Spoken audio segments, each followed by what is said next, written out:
Hello, you're watching Shalom World News. I'm Katie Asco from Dublin, Ireland, and these are your latest headlines from around the world.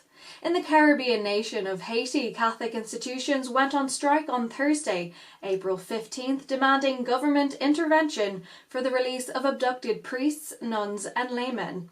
On the same day, churches across the country rang their bells at noon, seeking the release of 5 priests, 2 nuns and 3 laypeople who were kidnapped by members of a notorious gang near the capital of Port-au-Prince. Abductions for ransom are rampant in the country, which is suffering from political and economic crises.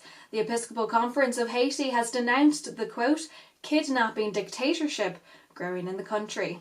Urging the faithful, the bishop said, we must unite in prayer to obtain a better country.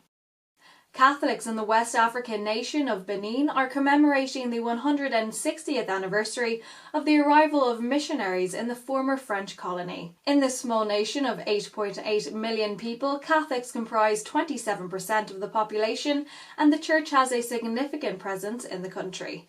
In the education sector alone, there are 523 Catholic institutions, including 5 universities. On April 18, 1861, Fathers Francesco Borghero and Francisco Fernandez of the Society for African Missions reached the shores of the Slave Coast, the former name of South Benin.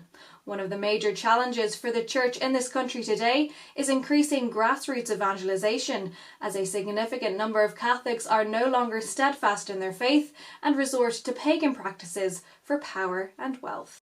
A hospital in the Vatican has contributed to a major breakthrough in cancer research. The Bambino Gesù Pediatric Hospital, in collaboration with the Tor Vergata University of Rome and other European and US research centres, has made significant inroads in what scientists call the cycle of cell division, which can cause tumours.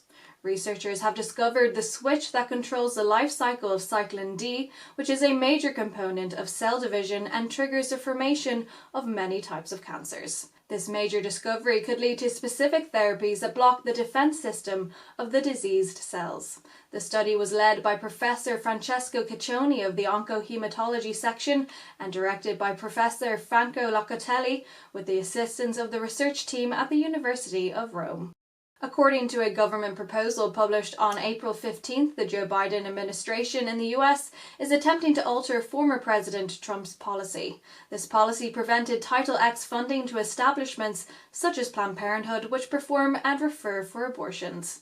The Title X federal program was created in 1965 to provide subsidies for family planning, including contraception for low-income families. Under the Clinton administration, institutions receiving the grant had to provide abortion counselling and abortion referrals to clients upon request. However, under President Donald Trump, a strict physical and financial line of separation was introduced between Title X programs and any facility that performs abortions or refers for abortions. After the new regulations were announced, Planned Parenthood, which had been receiving $60 million from the Title X program, said it would exit the program in order to continue performing abortions. However, their re-entry to the program may be on the horizon. Either way, Planned Parenthood has still been receiving roughly $500 million annually in Medicaid reimbursement.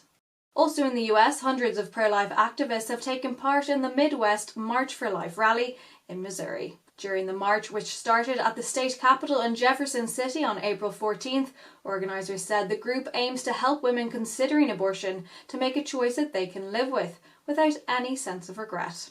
They emphasised their desire to help women, as it has been found that 90% of women who opt for an abortion do so because they feel they lack the necessary resources to keep their babies.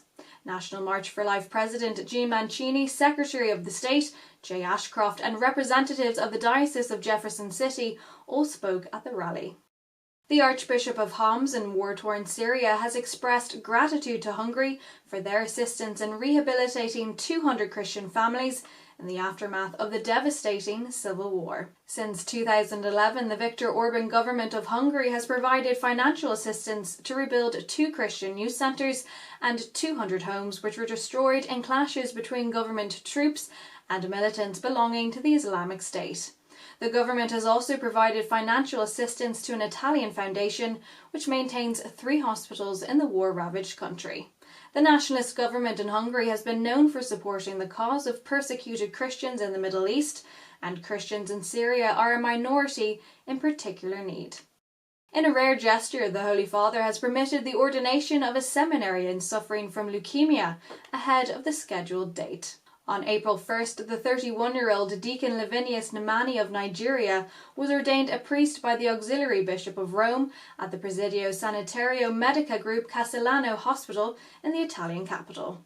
Nnamani was diagnosed with leukemia shortly after his first vows in the Order of the Mother of God. He was sent to Italy for better treatment as well as to further his studies at the Pontifical University of St. Thomas Aquinas. His health deteriorated after his final profession in September, and that prompted Nnamani to write to Pope Francis pleading for an early ordination. Father Nnamani is currently serving at the Casilino Hospital, where he is undergoing treatment. On Tuesday, April 13th, Republicans of the US House of Representatives introduced a new bill that would block funds for the United Nations Population Fund, or UNFPA. The bill was introduced by Representative Chip Roy and aims to permanently defund UNFPA for complicity in forced abortions and sterilizations in China. More than 36 members are co-sponsoring the legislation. Pointing out the human rights violations in China, the Trump administration had stripped the UNFPA of its funds in 2017. However, last week President Biden included funding for the UNFPA in his discretionary budget request for 2022, including, quote, the repayment of arrears where applicable. Introducing the bill, Representative Roy said that American tax dollars should never directly or indirectly support taking of innocent human life through abortion or the dehumanizing act of involuntary sterilization.